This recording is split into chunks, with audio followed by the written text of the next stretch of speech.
નમસ્કાર મિત્રો, little star ક્લબમાં તમારું હાર્દિક સ્વાગત છે। આપણે આજે એક નવી વાર્તા વિશે જાણીશું। નાનકડું સસલું અને સોનાનું ગાજર। એક વખતની વાત છે, એક હરિયાળા જંગલમાં નાનકડું સફેદ સસલું રહેતું હતું। તે રોજ મિત્રો સાથે રમતું, દોડતું અને ગાજર વહેંચીને ખાતું। બધા જ તેને ખૂબ પ્રેમ કરતા, કારણ કે તે સૌ સાથે સારો વ્યવહાર કરતું।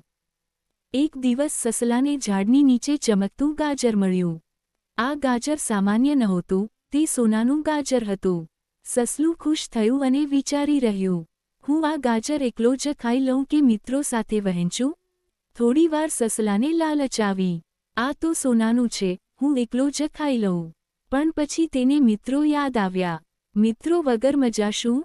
સસલાએ નક્કી કર્યું, હું વહેંચીશ। સસલાને થોડું લાલચ આવી, પણ પછી તેને મિત્રો યાદ આવ્યા। સસલું બધા મિત્રો પાસે ગયું। બધા મળીને ગાજર વહેંચ્યું।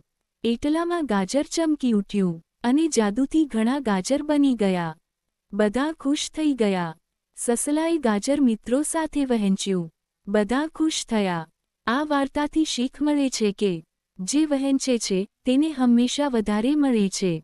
દયા અને મિત્રતા જીવનની સૌથી મોટી સંપત્તિ છે। તો મિત્રો, તમે પણ હંમેશા વહેંચતા શીખો।